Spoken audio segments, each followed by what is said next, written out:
ang Christian ay magsasalita ng iba't ibang wika. So yun po yung speaking in tongues. Okay? O, bakit po speaking in tongues? Ang speaking in tongues ay malaking pakinabang para sa Christian. Kapag nag-speaking in tongues ka, ibig sabihin, binigyan ka ng pagkakataon ng Panginoon na magkaroon ka ng power. Kasi those that speak in tongues, speak mysteries directly to God. It is a type of prayer na direct hotline sa Panginoon. Hallelujah. Praise God. At ang pangatlong palatandaan, kung tayo ay totoong Kristiyano, meron tayong kapangyarihan, hindi tayo matatablan ng lason o kamandag ng mga hayop. Sinabi yan doon sa verse na yun. And you shall drink deadly poison, and you shall be beaten by poisonous snakes, and nothing shall by any means hurt you. Hindi ka masasaktan. Pero ang question ko po dito, huwag po natin ilagay ang Panginoon sa pagsubok. Ay, sabi ng Panginoon, hindi ako matatablan ng lason. Ayun, meron doon muriatic acid. Higupin ko kaya yun. Kung maganda ka na lang ng 4,000 para sa ambulance. Kasi sigurado, hindi po ganun ang paggamit ng kapangyarihan ng Panginoon. Kapag tayo ay napunta sa isang lugar, tayo ay nag-evangelism o nag-Bible study, ang kaaway po ay nakapaligid lang. Minsan, meron talagang magpapain sa iyo ng lason kasi gusto kang patayin ng kaaway. At yun, kahit hindi mo alam, nakain mo yun o nainom mo yun o makagat ka ng mga makakamandag ng mga hayop, hindi ka matatablan. Those are the signs. Mga palatandaan nyo na Kristiyano ko na talaga. Amen ba? Amen.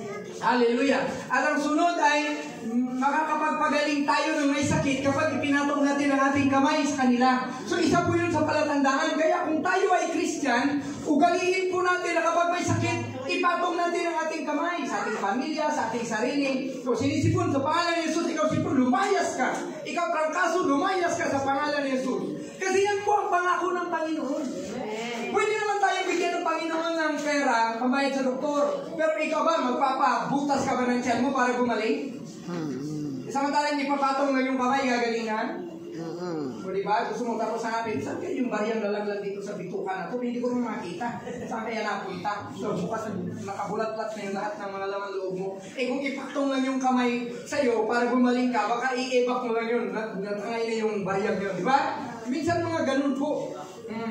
At ang panglimang palatandaan, ang mga Christians ay totoong humahayo at nagpapalaganap ng Ebanghelyo. At dahil sa kanilang paghayo, sila ay gumagawa ng mga himala as the Lord confirms their words. Makinig po kayo, tayo mga Christians, meron po tayong kapangyarihan. Kapag sinabi mo sa isang may sakit, sabi ng Panginoon, gagaling ka, gumaling ka sa pangalan ni Jesus at ipatong natin ang ating kamay.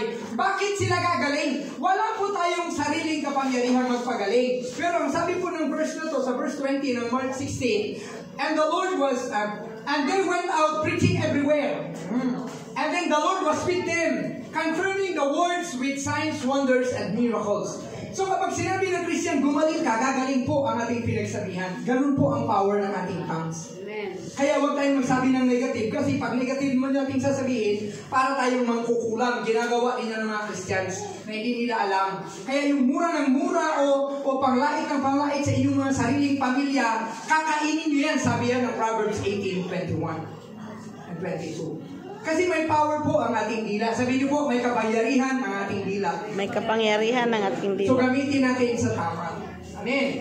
Okay, so patuloy po tayo. Nakabili na po ako ng salamin, pero hindi ko nabitbit kasi nasira yung salamin ko. Itong salamin ni Pastora na kasukat din sa akin, kaya bagay na. Kaya okay lang kung medyo pink yan, bahala na. So, napag-alaman din natin na hindi sapat kung ito lang ang basihan ng pagkakakilanlan ng isang Kristiyano. Hindi po sapat na yung 5 o na mga powers lang ang palatandaan. Ayan, Christian yan kasi nag-speak in tongues. Ayan, Christian yan, nagpapalayas ng demonyo. Ayan, Christian yan kasi nagle-lay hands, gumagaling ng mga meskit. Ayan, Christian yan. Ano ba yung isa? Kasi humahayo. O kung ano pa, 5 yun eh. Okay. Hindi po sapat yun. Kasi yun po ay nakukopya o napepeki ng kaaway. Kasi nagpapagaling din ng may sakit ang demonyo to deceive the people. Amen. Paano po natin malalaman na ang nagpapagaling ay sa Diyos o sa demonyo? Kapag po ang kaluwalhatian ay napupunta sa Panginoon, ang Diyos ang nagpapagaling. Amen. Pero kung napupunta kung kaninong santo o kung kaninong tao, siya na ang makapangyarihan, hindi na po sa Panginoon yun. Kasi God shares His glory to no man. But God gives His blessings to everyone.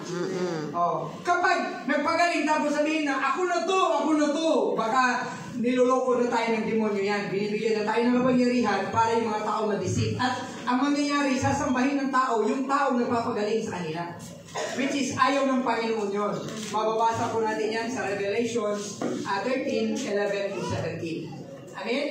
Okay. Ang pinakamahusay na palatandaan ng isang tunay na Kristiyano, ayun po nasimulan na natin noong isang linggo, ay ang sinasabi ng Panginoong Jesus na walang iba, kundi ang pagpapakita ng pag-ibig at pagmamahal sa isa't isa.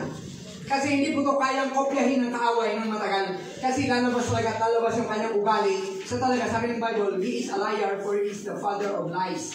Oh, talagang sinungaling talaga siya mula pa noon. Siya ay mamamatay tao. Siya ay masama. Okay, so yun po talaga si Satan. Kaya hindi niya pwedeng kopyahin yung, kunyari, mahal ka. Yan po, ginagawa po yan ng mga yung nagre-recruit ng drugs para maging addict ka din. Sa umpisa, libre pa. Okay lang yun, para enjoy tayo. O yan, libre. Pag nasanay ka na, magbabayad ka na. Yan po ang gawain. Hindi po totoong pag-ibig yun, hindi po yung pakikiramay. Ang totoong pag-ibig na sinasabi ng Panginoon ay yun ang ating practicing. Kasi yan ang totoong palatandaan na tayo ay mga Christians. Amen? Amen. Amen. Ang demonyo, kung kasi sabi dito sa Revelation 13:11 to 17, ang demonyo, si Satan mismo, ay kaya niya magpanggap bilang anghel ng liwanag. So pwede siyang dumating sa iyo, anghel ang itsura, at sasabihin niya kung ano sasabihin niya sa iyo. Pag hindi mo alam ang Biblia, ikaw ay maloloko kasi anghel ang nagsabi. Kaya we need to know the truth. Sabi ni Jesus, if you remain in my word, and my words remain in you, you are truly my disciples, and you shall know the truth, and the truth shall set you free. Kailangan alam natin ang katotohanan kasi kahit anghel pa ang magsabi at sabi niya, patayin mo yan, hindi sa Panginoon yan. Kasi hindi siya mag-uutos na pumatay ka. Amen ba? Amen. Sabi ng anghel, huwag kang maniwala. Kasi ang Bible ang paniwalaan natin. Sabi ng Bible, huwag pumatay. Bakit sabi ng anghel, patayin ko? Demonyo yun, yung anghel na yun. Kasi nagpapanggap si Satan as angel of light. Diba? Nabasa natin ito noong last Sunday, Revelation 13:11 to 17. So kaya ang pinakamahusay na palatandaan na tayo ay Kristiyano, kung ipakita natin, ipamuhay natin ang pag-ibig at pagmamahal sa isa't isa. Sabihin po natin, pag-ibig at pagmamahal sa isa't isa.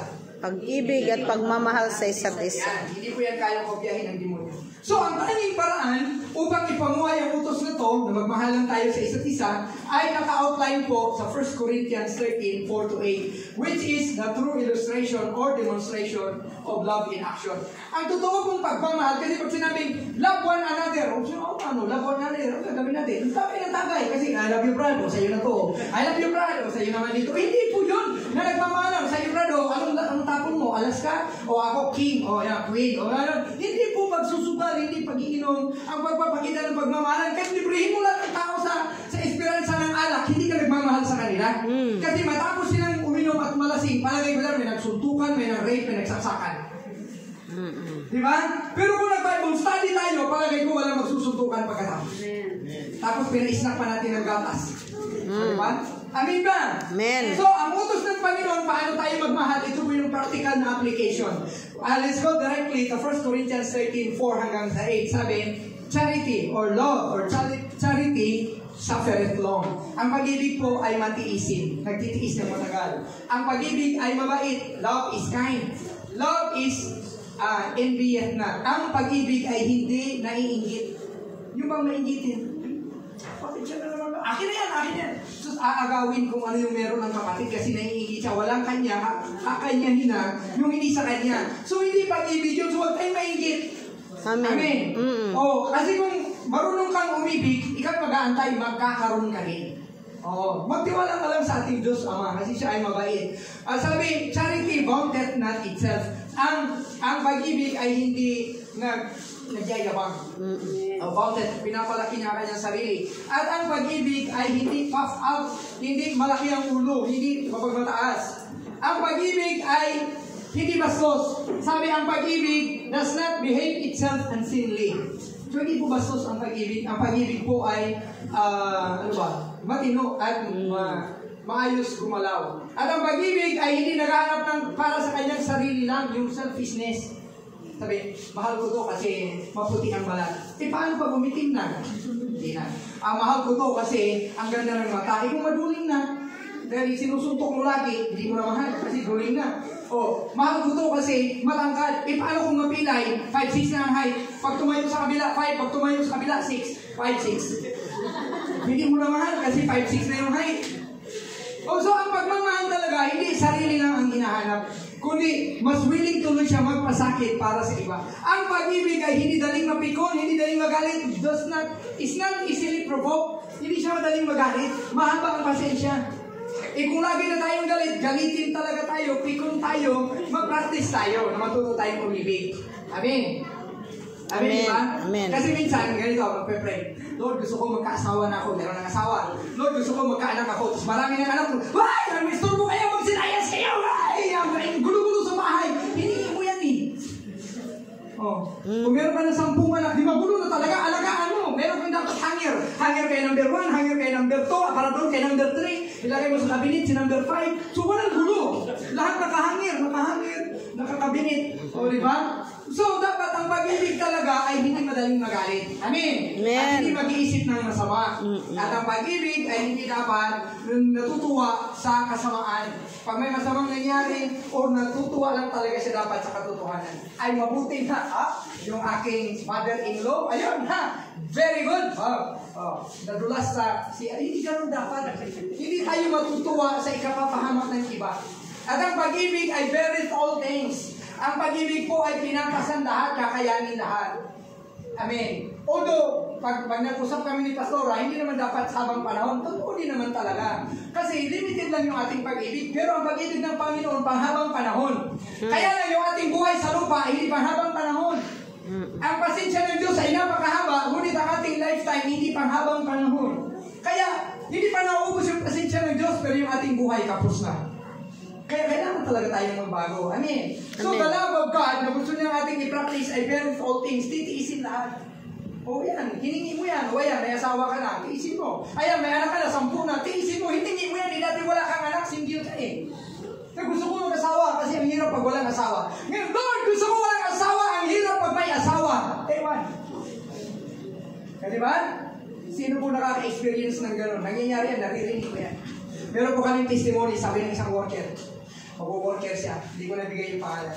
Pagkatapos sabi niya, balik siya pagkatapos ng mga ilang buwan. Pastor, ang hirap-hirap talaga magpastor kapag walang partner sa buhay. Gusto ko magkaroon ng partner. So nag-asawa siya, inasawa niya yung young people niya na hindi pa masyadong nakagrow spiritually. Paglipas ng mga ilang buwan, wala pang isang taon, bumalik naman, Pastor, ang hirap maglingkod sa Panginoon kapag may asawa. Gusto ko wala ng asawa. Anong ginagawa ng asawa? Dahil hindi pa naman talaga totoong Christian, sinasabuyan siya ng ihig galing sa Arinula. Masaya ba yun?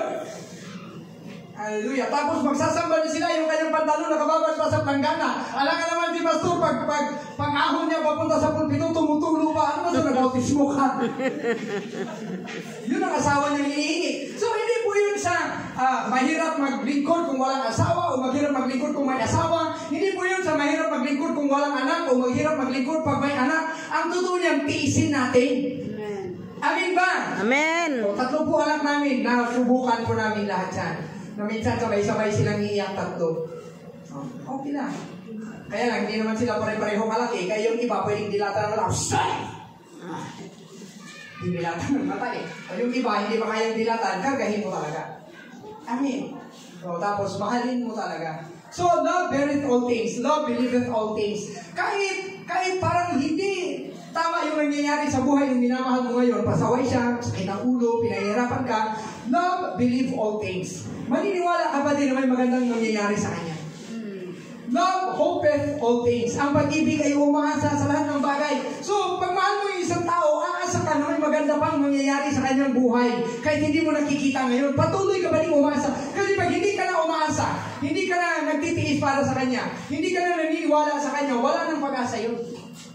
Amen. Kaya maniwala tayo, that's love. And we have that capacity na binigay ng Panginoon. Mamaya explain ko. Ito po ay imposibleng utos.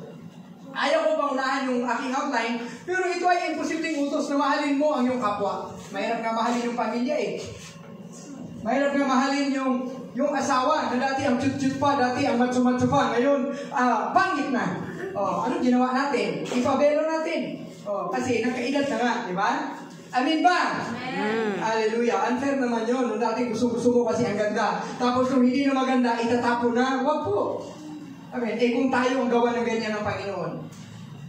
Amen, di ba? So sa madaling sabi, ito po ang dapat nating sundin kung tayo ay magmamahal. Ayon sa utos ng Panginoon, kailangan mahalin natin ang bawat isa sa atin, ang ating sariling pamilya, ang kapatiran, kaklase, katrabaho, kapitbahay, kahit na pati kaaway, na may mahabang pasensya o pagtitiis.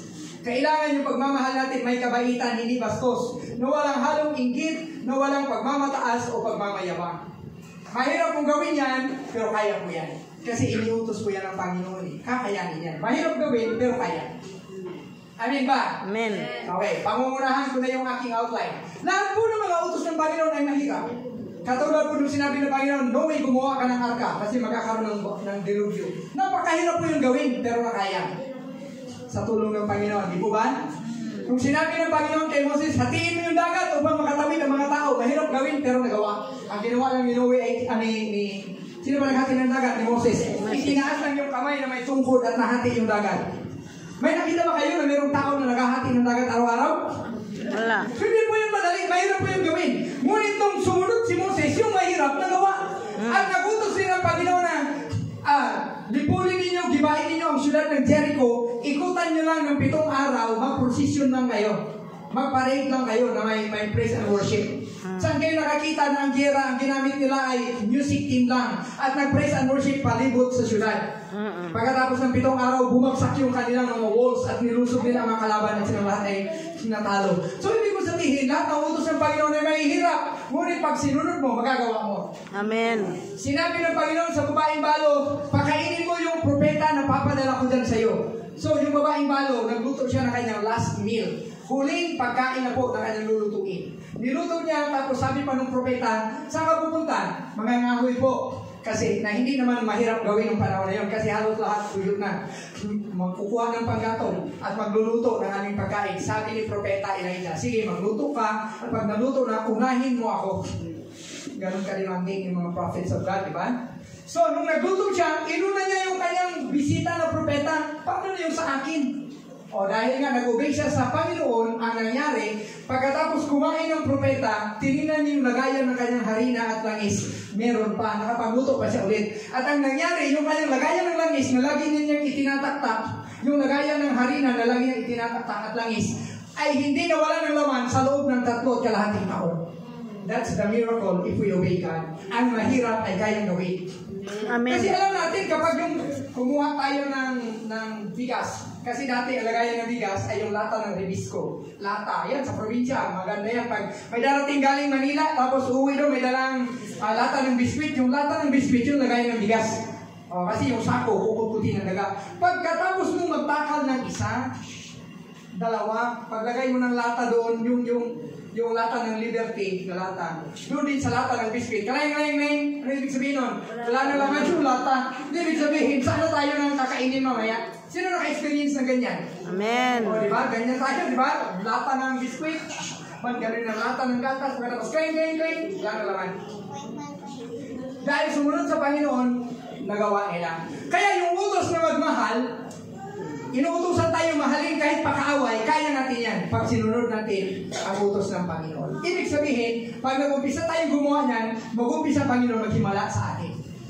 Katulad ng hinati ng Panginoon ang dagat, katulad ng nagpagawa ang Panginoon ng arka, katulad ng tinalo nila ang Jericho, nag-umpisa lang sumunod ang mga Christians na nananampalataya pagkatapos himala ng sunod. So dapat, hindi tayo matutuwa o magagalak sa mga masasamang sasapitin o kahihinatnan o kasawayang palad ng iba. Huwag po tayong mag-enjoy kahit kaaway natin. Meron pong verse sa Bible, hindi ko lang matandaan, na kapag napasama daw ang ating kaaway, huwag daw tayong matuwa. Listen to this, ha? Hindi ko nahanap yung verse na to, assignment ko to, bibigay ko sa inyo. Kapag may masamang nangyari sa inyong kaaway, huwag kayong magsaya. Kasi baka daw marinig ng Panginoon ang iyong tawa at gawin sa iyo yung nangyari sa kaaway mo. Mabuti nga, nabalahaw yung kanilang sasakyan, hindi na nila maiahon sa putik, tawang-tawa ka. Baka mangyari sa iyo yun kasi nagagalit ang Panginoon pag natutuwa tayo sa masamang nangyayari sa ating kaaway. Ano pa kaya kung natutuwa tayo sa nangyayaring masama sa ating pamilya? Mas masahol pa, di ba? Kaya gusto talaga ng Panginoon na tayo ay magmahal. Ang pagmamahal na ganung klase ay dapat kayang tiisin ang lahat. paniwalaan ang lahat at aasahan lagi ang lahat na may mabuti pang pwedeng mangyari sa buhay nila at sa biyaya at habag ng Panginoon. Let's just believe. Kasi meron daw mga tao, actually hindi daw meron. Kilala ko talaga may mga tao dati salot ng lipunan. Yung isa po ay founding pastor namin sinabihan dati doon sa Cagayan de Oro. Siya po ay salot ng lipunan, ng babato ng mga bahay. Lahat daw ng mga salamin sa mga bahay-bahay ng mga mayayaman, basag yan kinabukasan pag siya nag-ikot. Kasi mag-iikot siya, magbabato lang ng mga salamin ng mga bahay. Bang, basag. Kaya butak-butakbo, nagnanakaw pa, nag-i-snatch pa. Salot sa lipunan. Pero hindi po ng Panginoon naging Christian. Naging founder ng malaking church sa Cagayan de Oro. Praise God, at yung kasama ng mga bugoy-bugoy natin, yung kanya ding mga alipores o mga lieutenant o mga sergeant niya, sergeant at arms, naging mga pastor din. Amen, di ba? So napakabuti, may chance talaga. Kapag ang tao ay bigyan na ng tamang pagkakataon, maging pastor din. Maging lingkod din ng Panginoon. Kaya wala tayong mawala ng pag-asa. Hindi natin alam si Angie, no? Hindi natin alam makapangyarihan ng Diyos. Kung makapangyarihan ng Diyos, hindi natin alam. Hallelujah. Meron akong kilalang pastor, ganun din. Si Pastor Pepe. No, doon naman yun sa Agusan, Buena Vista. Ganun din ang kanyang buhay dati. O pasaway din, adik, lasinggo. Pagkatapos, naging pastor. Meron pong chance ang bawat isa. Pag merong nagmamahal sa kanila, merong nananalangin para sa kanila, merong nagtitiis para sa kanila, naniniwala para sa kanila, umaasa para sa kanila. Kaya wag natin i-surrender, wag natin i-give up yung nagpapahirap sa mga buhay natin. Baka meron pang magandang plano ang Panginoon sa kanila. Hindi baka, meron talagang magandang plano ang Panginoon sa kanila. Amen? Amen. Alam ko po ito ay napakahirap gawin, ngunit po pwede at makakaya naman ito sa tulong at biyaya ng Panginoon. So, yan na po ang sinabi ko kanina. Yung mga may hirap gawin, pero nagawa. So, ngayon naman, ay inuutosan tayo ng mga lingkod niya na magmahal sa isa't isa. So, yan po ang mahirap, pero kakayanin. Sino po ang willing na magmahal? Amen. Kasi pag hindi tayo magmahal, sabi ng 1 John 4:8, ano ba sinabi yun? Kasi, and everyone that loveth not is not of God. He that loveth is of God, and he that loveth not is not of God, for God is love. So siya daw na umiibig ay sa Panginoon, at siya na hindi umiibig ay hindi sa Panginoon, sapagkat ang Diyos ay pag-ibig. So kung hindi tayo marunong magmahal, hindi tayo nagmamahal sa ating kapwa, lalo na sa ating sariling pamilya, hindi tayo kanya sa Panginoon. Ay, Christian ako. Oo, Christian ka, sabi mo. Pero hindi ka naman nagmamahal. Sabi ng Bible, kung hindi ka nagmamahal, hindi ka sa Panginoon. Wala na talaga magmahal tayo. Sino po naniniwala na ang kahoy ay makikilala sa pamamagitan ng kanyang bunga? Amen. Totoo po yun. Pag sinabi mo santol, ang bunga santol. Ay langka, ang bunga ng langka. Pag sinabi mong Christian, ang bunga mo ay Christian attitude. Ang hirap naman, langka ka, ang bunga mo lansunis. Kaliliit naman na langka to. Di ba? Ang ini-expect mo langka, pagdating lansunis. Oh, hindi po pwede yung gano'n. Kaya kung tayo ay Christian, lalabas po yung ating totoong bunga, tayo po ay magiging Christian ang ating mga gawain, ang ating kilos at ang ating salita. So magagawa po natin to, ang magmahal sa ating kapwa, at masusunod natin ang utos ng Panginoon kung tayo po ay magmamature na. Kung tayo po ay lalago na sa ating pagkakakilala at pagsunod sa Panginoon. Kasi po, ang hadlang po talaga dito ay ang pagiging selfish. Ang pagiging makasarili. Halimbawa, pagmamahal, sharing. Kakain na, ang sarap ng kinakain mo, tapos yung kasama mo sa pamilya, wala kayo dyan, basta ako, busog na ako sa Jollibee. Pag uwi ko, wala silang hapunan. Hindi mo sasain pa kami. Magpapanggap pa, kunyari, nasain tayo, nagugutom ako eh. Pero busog ka na pala sa Jollibee. Yun ang makasarili. Amin ba? Papaya ba? May mga tatay na ganyan. At may mga nanay na ganyan. Kitang-kita po namin yan ang aming 4 na mata. Kaming dalawa ni Pastor, nakita namin. Yung mga anak nila doon, walang makain, walang masaing, marunong na sana magsaing, walang masasaingin. Pero yung mga nanay at tatay, busog na kung saan, nakikain na.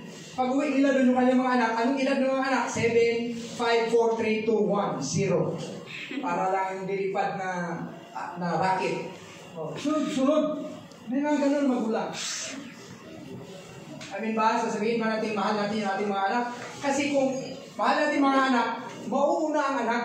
Mas mabuti pa, hindi pa makakain si nanay at si tatay kasi matatanda na. Pero yung anak talaga dapat sa oras na humingi ng pagkain, gutom na yan. At hindi yan makakaintindi bakit hindi siya makakain. Amen. So magagawa po natin ito sa tulong ng Panginoon. So, ang dahilan kung bakit nagbigay ang Diyos sa atin ng mga apostoles, prophets, evangelists, pastors, and teachers para tayo mag-mature. Kasi pag mature na tayo, masusunod na natin to. Ito ba agad ang inutos ng Panginoong Jesus kanyang mga disciples noong una silang nagkita? Na mahalin agad ang kaaway? Hindi yan. Inutos niya mahalin ang kaaway nung malapit siyang ipako sa krus para hindi nila awayin yung kanilang kaaway. Pero noong umpisa, ang ipinakain talaga ng Panginoon sa kanila ay purely Word of God, which is the pure milk of the Word of God. Para sila lumago sa kanilang pananampalataya. Kaya ang utos na magmahal sa pamilya, utos na magmahal sa kahit sa kaaway, ay para lang po yan sa mga mature, sa mga lumago na. Kasi mahirap po talaga magmahal. Ano ba pera? Kung kunti ng pera mo, meron ka 100. Pamasahin mo na, tapos nahawa ka sa pulubi. Kawawa naman itong pulubi ito. Kabahala ka sa buhay mo. Anong ginawa mo dati yan? Inaani mo na ngayon. Ito, pamasahin mo. Di ba? Saan yan? Kapag kumilos mo yung ganyang pangungonsensya, ikaw lang at ang Panginoon nakakaalam yan. Kasi ikaw ang papatingin pa sa pulubi. O, kawawa. Sir, pagkain sir. Hindi, ang agad ko naman tanong, saan bahay mo? Saan bahay mo? Saan nanay mo? Saan tatay mo? Minsan po, nagbibigay talaga ako. Pero, yun talaga, selfish talaga tayo, naturally. Hindi tayo agad nagbibigay sa pulubi. Amin ba? Pero kung meron kang pagmamahal sa kapwa, meron kang pagmamahal sa pulubi, pwede sabihin mo, maglalakad na lang ako, kawawa naman yung matanda yun, bigay ko na lang yung 100. Pero sikreto nyo, oy! Mga kapwa pasahero sa terminal, tingnan nyo, oh! Ito, magbibigay ako ng 100 sa pulubi. Kawawa itong pulubi ito. Oh, maglalakad na lang ako pa uwi. Sabi ng Panginoon, walang kwenta yun. Kasi kung magbigay doon yung kanang kamay mo, dapat hindi alam ng kaliwa. Baliwa mong i-announce na nagbibigay ka ng kawang gawa. Kasi yung pagbibigay mo, maganda yun. Kasi makakatulong sa kanya, pero pinahiya mo siya. Kasi in-announce mo sa buong mundo na siya ay walang-wala. Binibigyan mo ng 100. Kaya pag natuto kayo magbigay, sikreto lang. Parang nagbebenta lang ng bitchin. Asin. Ganito magbenta ng asin, oh. Tapos yung bayad, ganun din, oh. Sikreto. Diba? Para pagpalakita ng Panginoon, naiintindihan ba? Pero kung tayo ay hindi pa mature, kung tayo ay selfish pa, hindi mo yun magagawa. Hindi, ang hirap na gawin. Kahit ngayon, pupunta sa bahay, kakatok tayo. Tulong po, hindi po kami nakotilimos, namatayan po kami. Ang papasok agad sa isip natin, niluluko yan ako nito modus pa naman ito ngayon. Diba? Tapos magdadamit din na napakahirap. Para hindi ka maging guilty, ang sabi ng Panginoon, kung meron ka, magbigay ka. Huwag mo ibigay lahat ng ari-arian mo. Kung meron ka, magbigay ka. Tapos huwag ka na lang naingay. Kung nanunoko siya, sagutin niya sa Panginoon. Basta ikaw, pure conscience, nagbigay ka dahil nanghingi. Sabi kasi ng Bible, pag may nanghingi, bigyan. Malinaw po ba? Pero kung tayo po ay hindi pa mature, tingnan mo yung bata, hindi mature. Hawak ng chocolate yan. Humingi ka sa bata, hindi yan magbibigay. Mapipisan na lang yung chocolate na yan, hindi yan bibitawan. Kasi akin to, bata ako akin to. Oh. Pero pagpalitan mo yun na mas masarap kaysa chocolate, bibitawan yung chocolate, yun namang marshmallow sa kanya, ganyan ang bata. Tayo dapat mag-mature para matuto tayo magmahal sa kapwa. Amen. Amen ba? Amen. So, ito po ang dahilan bakit nagpadala ang Panginoon ng mga pastor, mga evangelists, mga prophets, mga teachers, at saka, ano po ba? Prophet and apostles. Upang tayo ay turuan, upang tayo ay mag-mature. Kasi sa totoo lang, mahirap din po talaga yung trabaho ng pastor, apostoles, teachers, evangelists, at saka prophet. Kasi kapag nagsalita ang mga iyon, katulad sa amin, ang tendency, parang sabihin natin na nandiyan tayo sa puwan, pinintersonal ako ni pastor. So magagalit na kayo. Hindi po. Kami po ay napag-utusan lang. Pasabihan kayo, kasi gusto ng Panginoon mag-mature tayo. Kasi pag nag-mature tayo, mas lalong maluluwalhati ang Diyos Ama sa ating mga buhay. So, the purpose, ang Diyos ay nagbigay ng mga apostoles, nagbigay ng propeta, nagbigay ng evangelista, nagbigay ng pastor at teacher sa church for the perfecting of the saints, for the work of the ministry. Ang dahilan po, bakit mayroong pastor, apostoles, propeta, teacher, at saka evangelist, upang tayo po ay maturuan paano maglingkod sa Panginoon sa pamamagitan ng ministry. Yan po ang purpose, tinuturuan tayo. Kaya sana din po, nagpapaturo tayo. Pero ang pinaka-the best na dapat nating matutunan sa church ay hindi ang pagtugtog ng gitara, hindi ang paghampas ng mga drum sets, kundi ang pagpapakita ng pagmamahal at pag-ibig na yun ang tinuturo ng Panginoon. Hindi man sinabi sa Bible, and all men will know that you are my disciples if you are so good in playing the guitar. Sinabi ba? Na ikaw yung pinaka, ting ting ting ting ting, wow, Christian, oh. Tapos ang galing mo mabaw, Christian. Hindi. Makikilala tayo, totoong Christian, pag marunong tayong magmahal, marunong tayong umibig. At sa kanya makikita the best sa ating bahay. Kung sigaw-sigawan pa naman ang nanay, wow, wagas, parang siya si gobernador. At yung nanay niya ay ang yaya ni gobernador. Hindi po ganun. Igalang natin ating mga magulang at mahalin din natin ang ating mga anak patas. Amen ba? Amen. So, makikita na tayo ay Kristiyano pag tayo ay marunong magmahal. Pag tayo ay marunong umibig. Unang-una sa ating pamamahay, pangalawa sa ating kasamahan sa church, pangatlo doon na sa labas. At ang masteral or PhD, kung marunong na tayong magmahal sa ating kaaway. Amen. Amen ba? Amen. So saan natin pinapractice? Sa bahay. Kasi madali kong mahalin ang pamilya at madali ding makasakit ng damdamin ang pamilya. Kasi hindi ka mag-i-expect na gagawin niya sa'yo yun. Kaya pag tayo ay nasaktan, sa pamilya talaga mas masakit. Amin ba? Kasi pag sinabihan ka ng lasing, bastos ka. Ba't tayo pakialam? Hindi mo ako kilala ng lasing eh. Pero pag sinabi ng anak mo, bastos ka na eh. Ano ba yun? Sakit-sakit to. Siguro hanggang kamatayan, hindi na yun makakalimutan. Amin ba? Kaya mag-iingat tayo mga anak. Mahalin natin ang ating mga magulang. Hallelujah. Thank you, Lord God. Huwag natin ipagpalit sa mga boyfriend or ipagpalit natin sa ating mga girlfriend or sa mga gadgets. Mahalin natin ang ating mga magulang. Yan ang utos ng Diyos. So, ang purpose, bakit may ganyan? Upang tayo ay maging perfect bilang mga lingkod ng Panginoon para sa ministry at upang mapatibay ng Panginoon ang body of Christ. So, ibig sabihin tayo, until we all come in the unity of the faith. Ang purpose, bakit may fivefold ministry, apostle, teachers, evangelists, prophet, at saka teachers, upang tayo ay maging united in the faith. Tuturuan tayo, maging united. Kasi, naniniwala po ba tayo na merong isang Diyos sa tatlong persona? Baka po pagdating ng panahon, meron ng 5 Diyos sa 6 na persona, ang gulo-gulo na. O kaya dapat meron talagang nagtuturo para tayo maging uniform. Amen. Naniniwala ba tayo ng kaligtasan ay sa pamamagitan ng pagtanggap kay Panginoong Jesus? Amen. Mamaya-maya, meron na magsabi, kailangan pang magpapirma tayo sa Kanya kasi hindi tayo maliligtas pag walang pirma niya. Nagtatago pa naman siya ngayon. Paano tayo magpapapirma? Diba? So, kailangan, anong nandito? Kaya merong ministry of the apostles, merong ministry of the prophets, evangelists, teachers, and pastors. Para tayo ay maging uniform until we become united in the faith. Amen. Parehas yung ating pinaniniwalaan.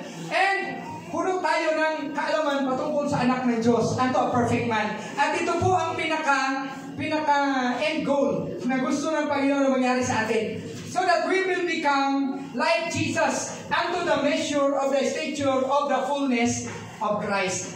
Sabay-sabay po natin basahin itong dilaw. Unto the measure of the stature of the fullness of Christ. Ang nais po mangyari ng Panginoon, ikaw at ako, ay umabot tayo sa ating pagkatao na kasing tatag na o kasing puno na tayo ng pagiging katulad kay Kristo. Yan po ang objective ng Panginoon na mangyari po yan sa atin. Imposible, pero kayang gawin ng Panginoon. Hallelujah. Ano po mangyayari kung katulad na ng Panginoong Jesus? Ibig sabihin, wala nang may sakit sa esperanza. Kasi lahat ng may sakit dito, nalalapit sa iyo, gagaling.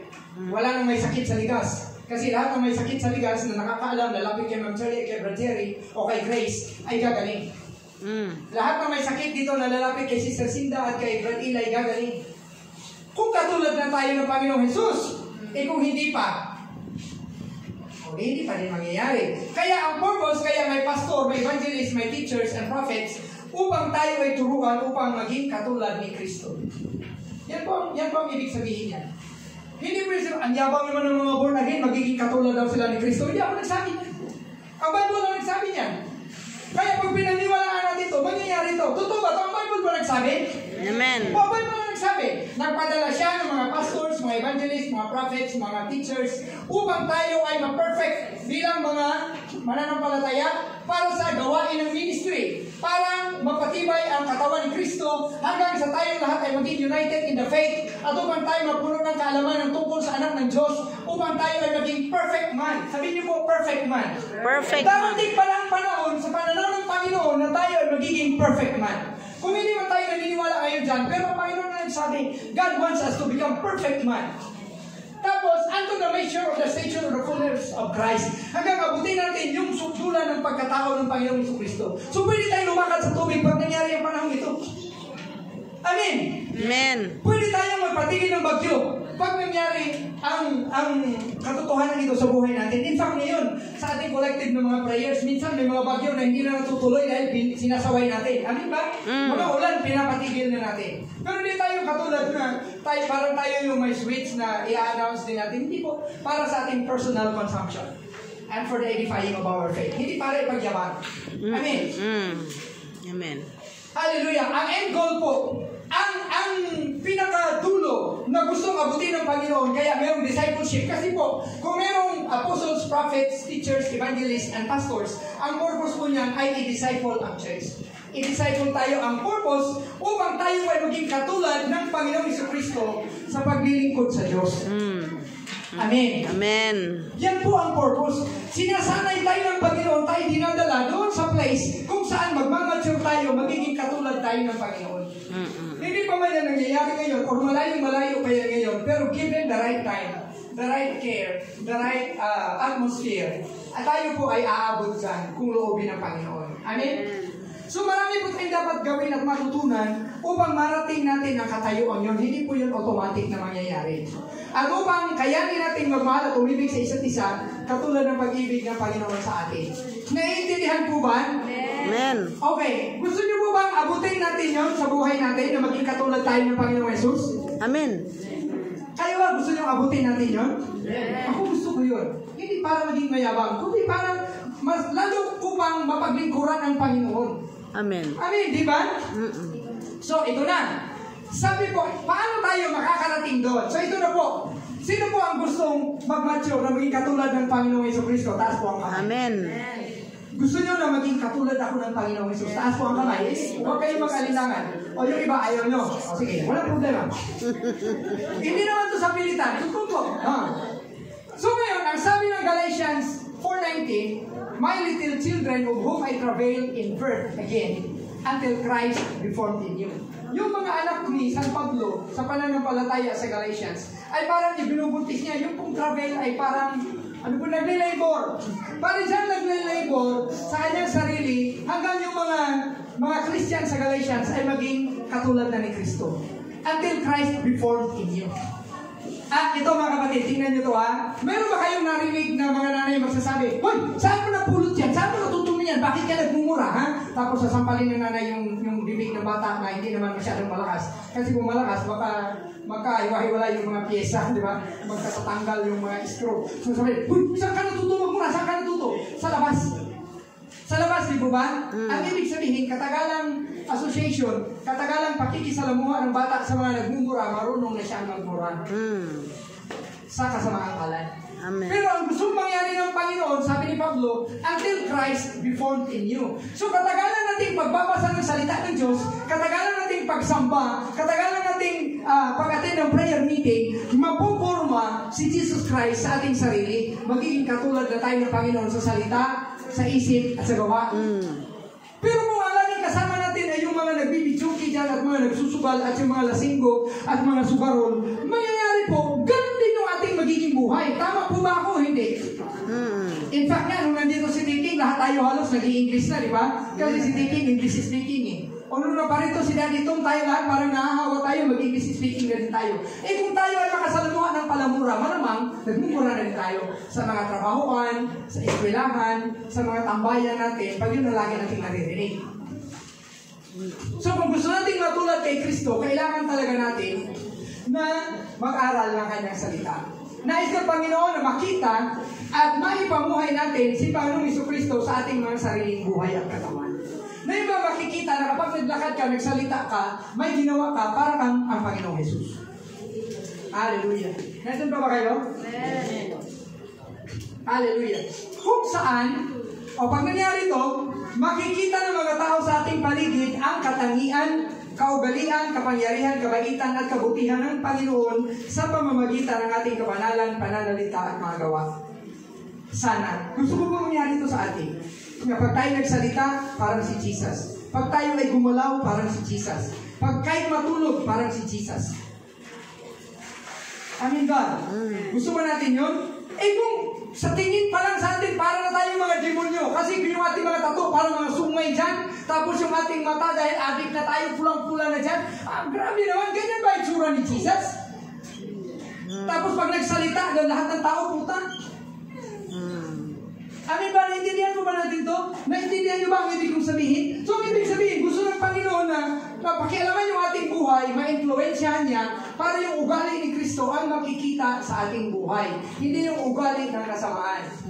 Amen. So, pag tayo ay lumakad, makikita yan, Christian yan. Yan, born again yan. Yan, lingkod ng Panginoon yan. So, sabi ng Biblia, magagawa po natin ito, o mangyayari ang mga iyon, kung maniniwala at susunod naman po tayo. Amin ba? So, paano yan mangyayari? Ito na po, umpisa na kasi kung gusto natin maging katulad tayo ng Panginoon, meron tayong gagawin. Katulad na gusto natin graduate ng college, meron tayong gagawin. Di ba? Papasok sa school, magpapainol, papasok sa school, gagawa ng assignment, magtitake ng exam, ipapasa ang exam. Hindi lang magtitake ng exam, 0. Take ng exam, 0. Take ng exam, negative. Kasi namupya pa, -10. Di ba? Kailangan ipasa. So, para tayo umabot doon, ito na po ang ating gagawin. Hindi na po ba kayo? Sabi po ng Colossians 3:8, but now, ye also put off all this. Kayo ngayon, sabi ng Panginoon, kaya ngayon, itong lahat ng ito, put off. Patayin ninyo, tanggalin ninyo, walain ninyo sa inyong mga buhay. Ano yun? Galit. Kailangan po, hindi tayo magagalitin. Hallelujah. Kailangan wala tayong puot. Ang galit po, at ang puot ay magkaiba. Ang puot po ay sobrang galit. Ang galit, nagalit ka. Ang puot po, puot na wala nang tigil na galit. Times 10. Or to the 10th power. Malis. Kailangan po, hindi tayo malisyoso mag-isip. Kailangan po, hindi tayo mapagmapastangan. Tanggalin daw. Sabi ng Bible, but now, ye also put off all these things. Tanggalin. Sino ang inuutosan magtanggal? Sarili. Tayo. O kung meron kang galit, tanggalin mo. Kaya mo palang tanggalin yan. Kasi sabi ng Bible, kaya mo pinapatanggal Bakit ipapatanggal ng Diyos yung hindi mo kaya tanggalin? Kasi God is reasonable. God is righteous. So pag sinabi niya, kaya mo tanggalin, matatanggal mo yan. So tanggalin ang galit. Kung nagalit kayo noong 1948, ay 2024 na po. O, wag na. Kung nagalit kayo kahapon, sabi nga ng Bible, magalit ka, pero wag mong pa lubugan ang araw. Kailangan yung galit mo, hindi ako lumubog na yung araw, maraming beses na lumubog, ilang libong taon na, galit ka pa rin. Oh, malis, puhod, blasphemy, filthy communication, atong filthy communication, di ba usap-usap na puro kabastusan? Uy, alam mo, ayun. Puro bastos ang pinag-uusapan, tapos tawa-tawa. Sabi ng Bible, tanggalin daw yun. Hallelujah. Nandiyan pa kayo? Pag hindi nyo tinanggal, mawawala ba o hindi? Hindi. O pag hindi natin tinanggal, ano mangyayari? Hindi tayo katulad ni Kristo. Hindi tayo totoong mga lingkod ni Kristo. Kasi ang lumalabas sa ating bibig, kabastusan, galit, puot, malis, blasphemy, and filthy communication. Tanggalin. Amen.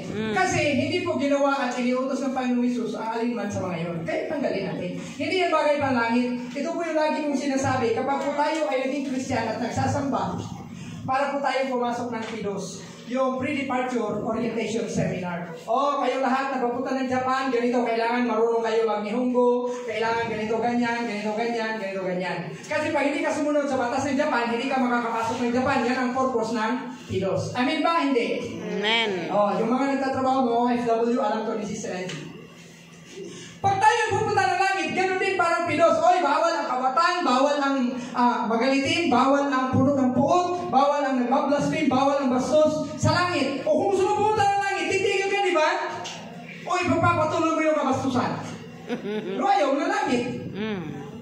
Mga kapatid, I am transferring the responsibility into you. Hindi po responsibility ng pastor na tayong lahat ay makapasok ng langit. Responsibilidad mo yan. Ang responsibilidad ng pastor ay turuan kayo sa pamamagitan ng pre-departure orientation seminar. Ito ang dapat natin gawin kasi pupunta tayo ng langit. Amin ba? Amen. Kaya sinasabing, dapat natin gawin, kasali kami. Pero pag hindi ninyo ginawa yung inyong parte, hindi ko na kasalanan.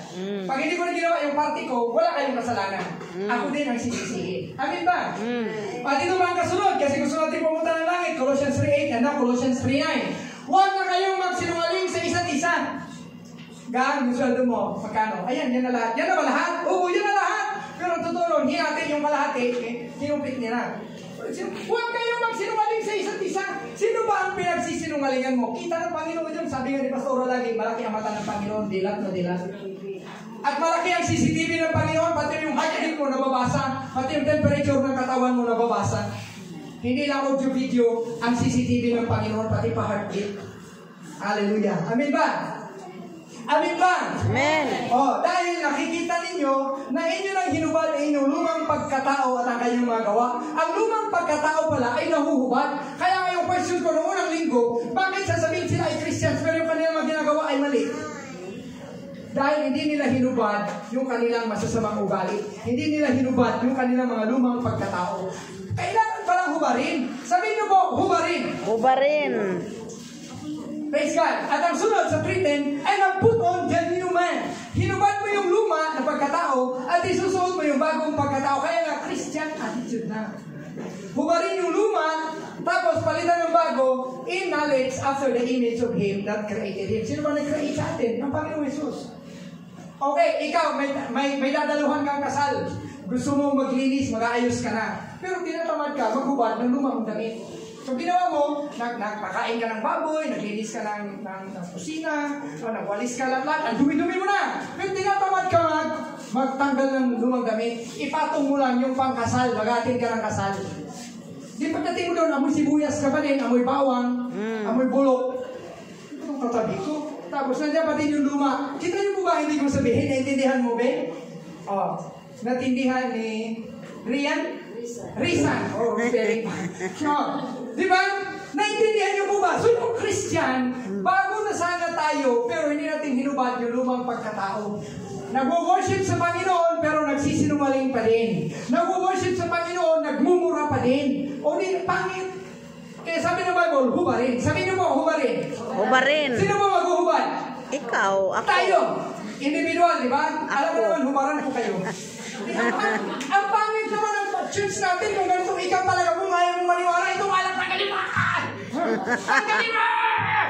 Tapos hawakan mo ba? Kasi tanggalin ko ba? Ito si Pati mo, ayaw mo kinig. Tanggalin mo tapos! Ayaw mo, pastor! Hindi parang may kinakatay tayo dito lagi. Naintindihan niyo po ba? Kaya nga sabi, maghubad ka. Ikaw maghubad sarili mo. Ay, bastos pala ako. Tanggalin ko itong kabastusan. Ay, sinungaling pala ako. Patawarin. Huhubarin eh. Di ba, gumawa ang Panginoon ng arka, inutusan si Noe? Imposible, di ba? Pero nagawa. Kaya din natin ito kasi utos ng Panginoon, hubarin mo lang. Meron ba naghubad ng, halimbawa, pajama, tapos yung kalahati, nahubad na yung kalahati, nandyan ba? O di hila-hila mo yung pajama mo, yung isa pa, hila-hila mo, ang pangit mo tingnan. O di ba? Naghubad ka ng brief, tapos yung isang paalang, yung isang brief doon, nakalawin yung kabila. Kaya hubarin talaga lahat, amin ba? Amen. O anong hubarin natin? Pagsisinungaling, o pagsamba ng Diyos-Diyosan, paglalasing, o ano ba, lahat ng mga kasamaan, hubarin, tapos ipalit yung bago. Amen. Guwapo ka ba tingnan kung nagpalit ka ng damit? Halimbawa ako, nakaganito, tapos nakakurbata, tapos nandyan yung ipinapanday ko, pinang-welding ko, tapos nandyan. Hindi pangit, di ba? Mamamoy pa din. So, ganun tayo bilang Christian. Tanggalin yung luma. Sabihin niyo po, tanggalin yung luma. Tanggalin yung luma. Ipalit yung bago. Ipalit yung bago. Okay. Sana alam mo yung dapat mong tanggalin. Kasi ang nangyayari talaga sa mga tao is sinisisi. Halimbawa, ako ganito. Wah! Ganyan ito mga pusa ito talaga. Pagbabarinin ko na ito mga pusa to. Galit ako sa mga pusa kasi tinataihan yung motor ko. Ninangat-ngat yung mga upuan ng motor. So galit na galit ako sa mga pusa. Sino po ang naging masama? Yung pusa o ako? Ako kasi ako yung nagpapakita ng galit, ako'y nagpapakita ng puot, maabutan ka mo yung mga pusa, kahit putulan ko kayo ng mga paa. Galit na galit ako, di naririnig ng mga kapitbahay yun. Ang pwede sanang gawin, ay naku papa, yan si Pastora, dyan maganda si Pastora. Kaya praise God. Sabay, ay naku papa, ipag-pray mo na, rebuking natin yan. Ay Lord, salamat, tinagihan na naman ng mga pusa at mga daga, itong aking motor. Lord, salamat. Lord, tanggalin niyo mga pusa, manalangin. Kaysa magmura. Kaya habulin mo yung mga pusa. Minsan pa naman, pag naumpisa mong habulin, hindi ka makukontento pag hindi mo nahuli. Imagine mo para lang kayong Tom and Jerry, na yung pusa umakyat sa bubong, akyat ka din sa bubong, pinato mo siya, tapos mga ilalim ng membornal, habulan kayo ng habulan, para Tom and Jerry na kayo. Tapos sabihin ng mga kanito, ay, pastor pa naman yan. Hindi nakakahiya. Nakakahiya. So, barin natin yung luma natin, pagkatao. Malinaw ba? Amen. So, ano ba ang hitsura ng born again? Ano ba ang hitsura ng born again? Sa simpleng pagkasabi, katulad kay Kristo. Amen. Mga kapatid, kasi kung gusto niyo makita anong imahe natin bilang Kristiyano, ano ba ang hitsura ng Kristiyano? Katulad ni Jesus. So, magtanong tayo, si Jesus ba ay naglasing sa mga tindahan sa gilid-gilid, nangutang pa, hindi ba binayaran? Ganun ba ginawa ni Jesus? Hindi. Huwag natin gawin yun. Amen? Si Jesus ba ay umupo sa patay-sindi ng mga ilaw at ang nagsaserve ng mga beer ay kalahati na lang para ng mga anananggal? Yung kalahati may damit, yung kalahati wala na? Hindi. Huwag tayong pumunta doon. Si Jesus ba nagsusugal? Sabi, sa'yo yan pre, sa'yo yan pre. Ako nanalo, akin na, 20. Nagsugal ba si Jesus sa maliit na lamesa? Hindi. Huwag natin gawin kasi ang totoong Kristiyano, yung katulad ni Kristo. Ang hindi Kristiyano, katulad ni Judas. Nagsasamba, pero sikreto lang, nangungupit siya sa mga pera na pumapasok sa pera ng kabanang church. Amin, di ba? So, napakadali lang. So, ang tanong, sabi ng mga barkada, pre, magkating classes tayo, pre. Kasi nandyan si ma'am na terror. Mag-ano tayo, mag-bilyar tayo, o maglaro tayo ng ML, doon tayo sa gilid ng dam, doon sa Bacoor, doon.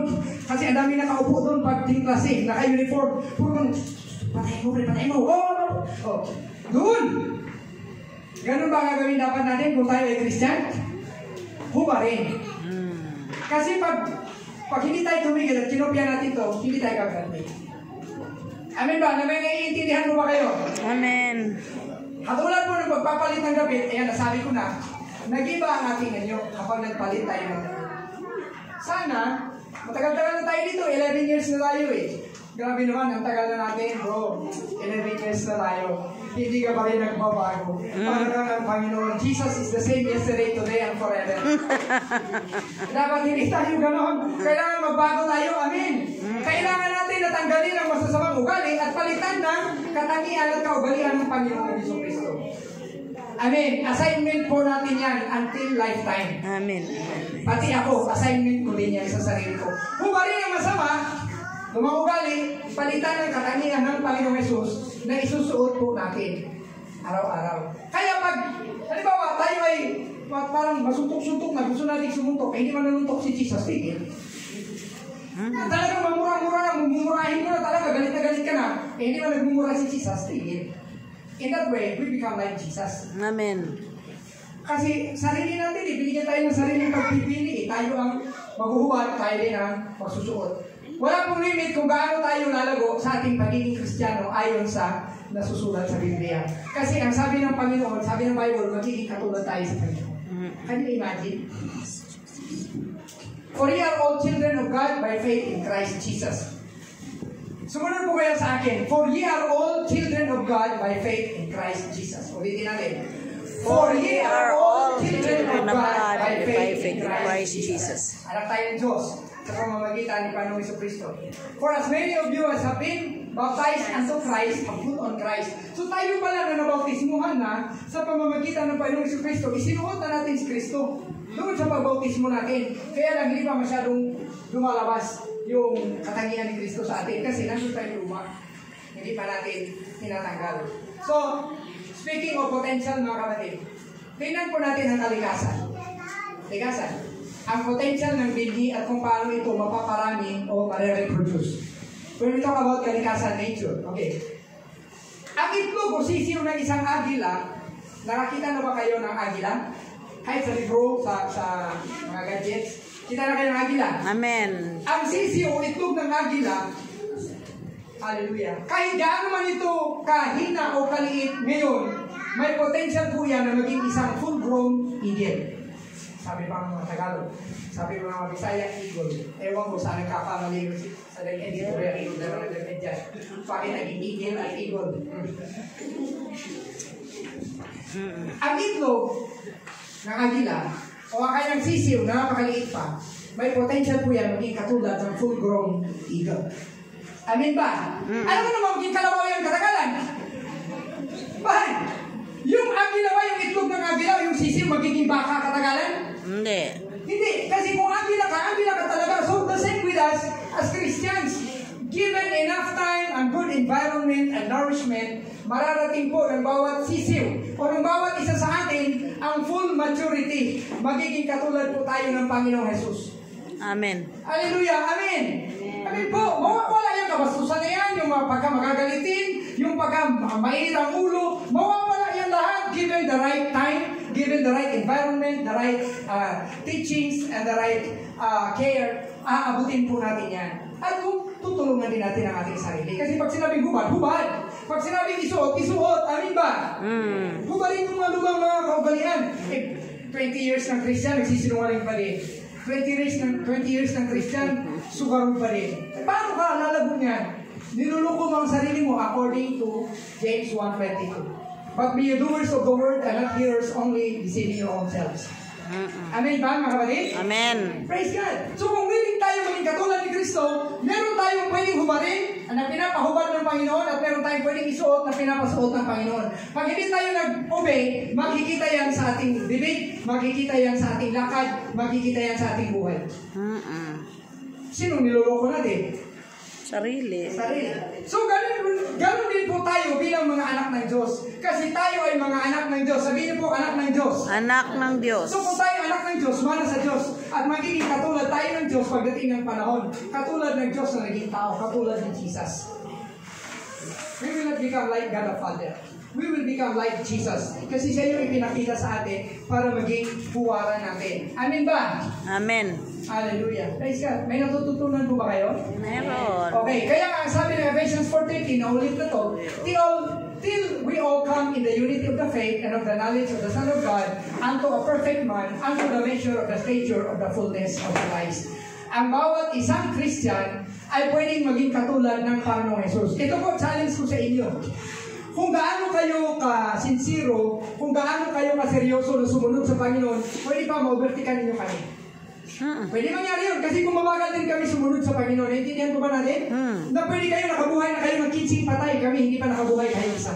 Kasi yun ang sabi ng Panginoon, may mga churches, yung church ni Pastor Andrew Womack, sabi niya, there are about 100 dead people na binuhay nila sa church nila. At yung 5 daw yata doon sa church nila mismo nangyari. Dahil totoo ang sabi ng Panginoon.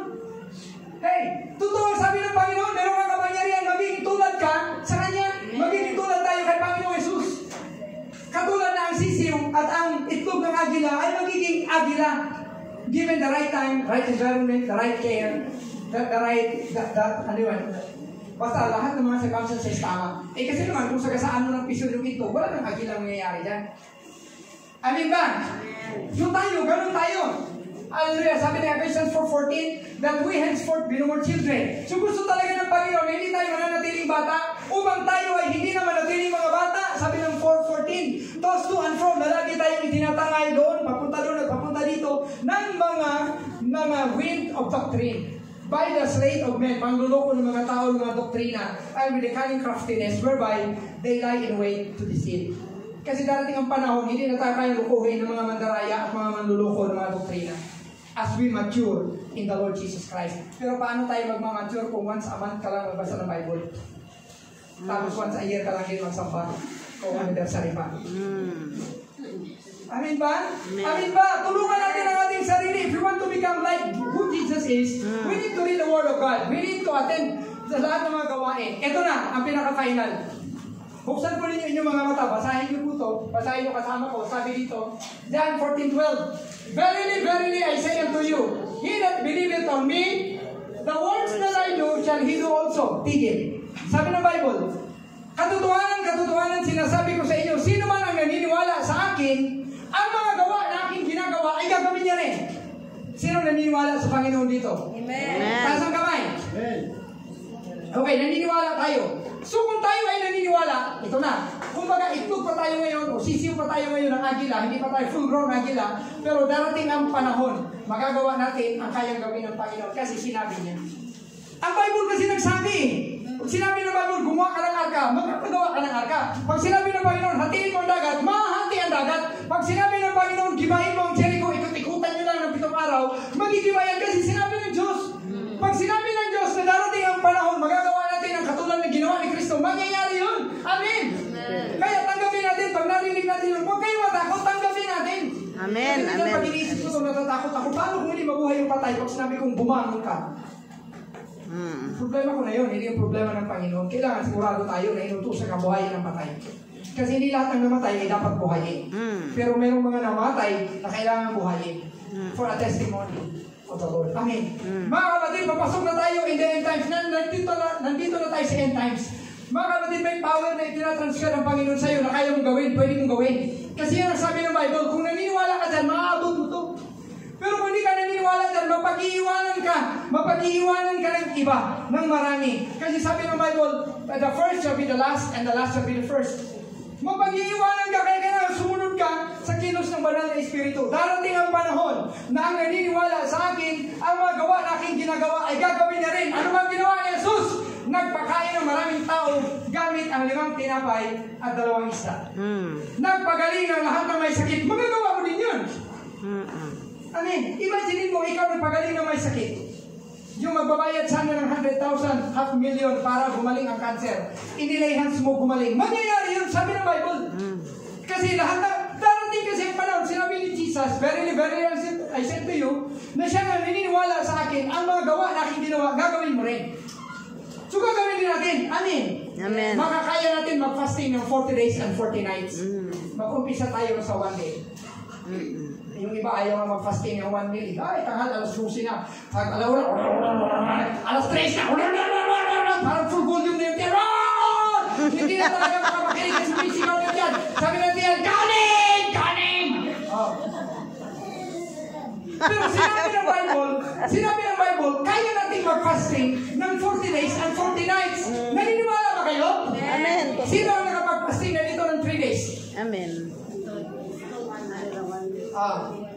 Kaya natin mag-fasting ng 40 days and 40 nights. Bakit? Sabi ni Jesus I say unto you, he that believeth on me, the works that I do, sinasabi ko siya, Tagalogin natin, katotohanan, sinasabi ko sa inyo, siya na naniniwala sa akin, ang magawa na aking ginawa ay gagawin niya rin.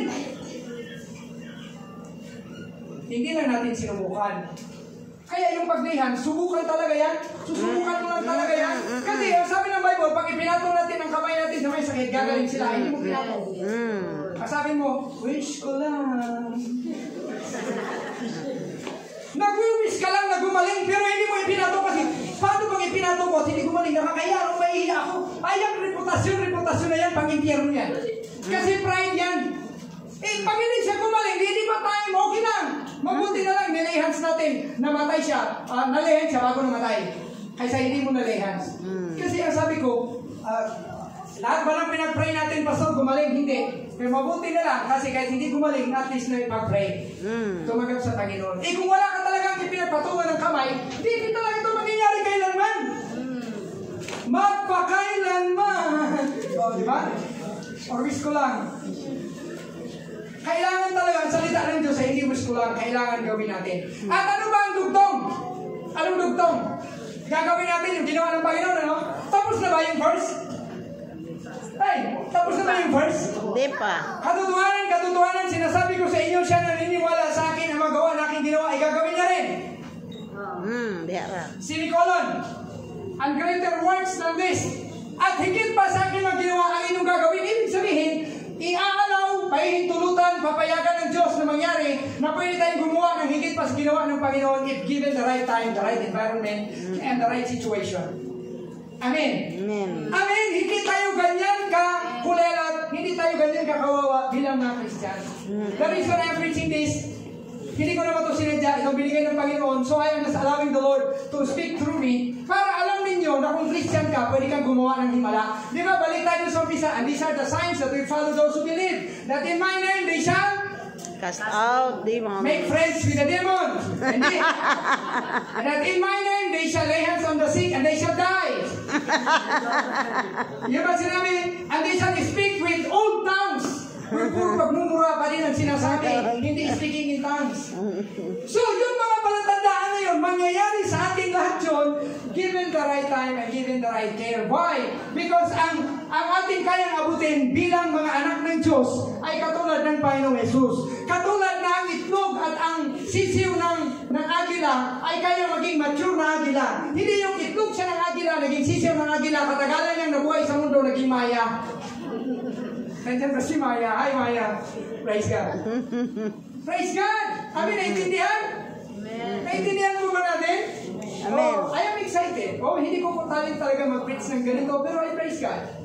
Oh, bakit naman yan hayaan ng Panginoon na ganyan mangyari? Because Jesus is going into the Father. Kapag pumunta na si Jesus sa Father, wala na maglilihan sa mga may sakit. Wala na magtuturo sa mga tao. Kaya nga tayo bilang church, tayo naman ngayon ang inuutusan.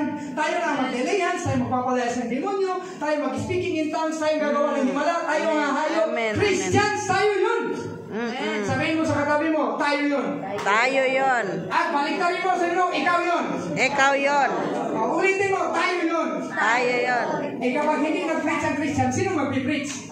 Wala. Kaya ang nangyayari dahil hindi nag-preach ang mga Christian, yung mga adik at mga recruiter ang nag-preach, kaya dumadami yung mga adik. Amen? Pero kung dadami ang mga nag-preach, dadami ang Christian. Hallelujah. Parang pagkakot din ang Panginoon. Amen. Hallelujah! Excited ako. Kasi tayo dito, nasa siguro mga 40 tayo. Kung mangyari ito sa church natin, kahit kalahati lang, can you imagine anong himala mangyayari sa Bacoor? Kahit saan magpunta si Brother Eli, lahat ng may sakit gagaling. Kahit yung anino ni Brother Boom, dumapong sa may sakit gagaling. Yan ang sabi ng Bible. Amen. Hallelujah, napakaganda. At ito ba ang sunod? And whatsoever you shall ask in my name, that will I do, that the Father may be glorified in the Son. Ito napakaganda. Bibigyan ng Panginoon ng power yung ating prayer na kahit anong hingin mo, ibibigay ng Diyos sa atin. Lord, I pray, Panginoon, na gumaling na Panginoon yung aming kalsada dito, Lord God, maayos yung kanal na hindi nabahaan yung aming church.